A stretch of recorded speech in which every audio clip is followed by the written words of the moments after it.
Chafetz Chaim, jour numéro 12. On est au 7e interdit. Zayin.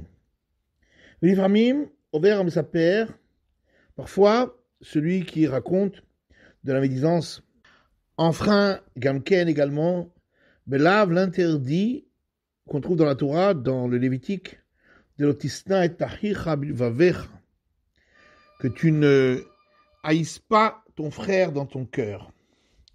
Par exemple, si devant lui, il parle avec son prochain avec des mots de paix, et quand il n'est pas devant lui, il dit du mal de lui devant d'autres. Et donc il marque une haine qui reste dans son cœur et qu'il déploie ailleurs. Voilà, à plus forte raison, il me fait rouge, si expressément il dit à ces autres personnes à qui il raconte du mal, qu'il n'aille pas le lui dire pour justement qu'il ne sache pas qu'il le haït,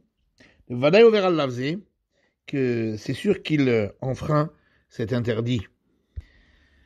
Tête, interdit 8 et 9. L'iframim, et parfois, Sham Saper Over Gamken, celui qui raconte la médisance, enfreint également à lave l'interdit de l'otikom velotitor, de ne pas se venger et de ne pas garder rancune. Gon, she'esho sin a alav al davar.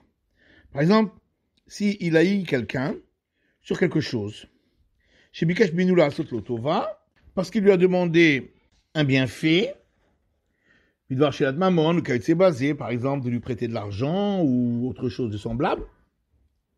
Vélo et Tivo. Et l'autre ne l'a pas fait. Va avoser noter le sinablibo.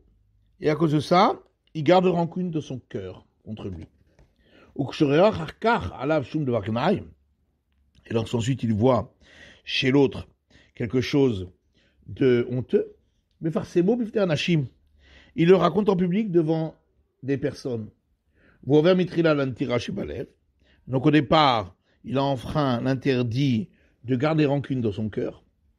Allah de l'otitor, qui est donc l'interdit qui dit ne garde pas rancune. Et ensuite, lorsqu'il se venge contre lui, et qui raconte sur lui des choses honteuses qu'il a vues sur lui, on verra l'ave de l'otikom. Il enfreint l'interdit qui est écrit dans le verset, tu ne te vengeras point. Mais il doit effacer la chose de son cœur.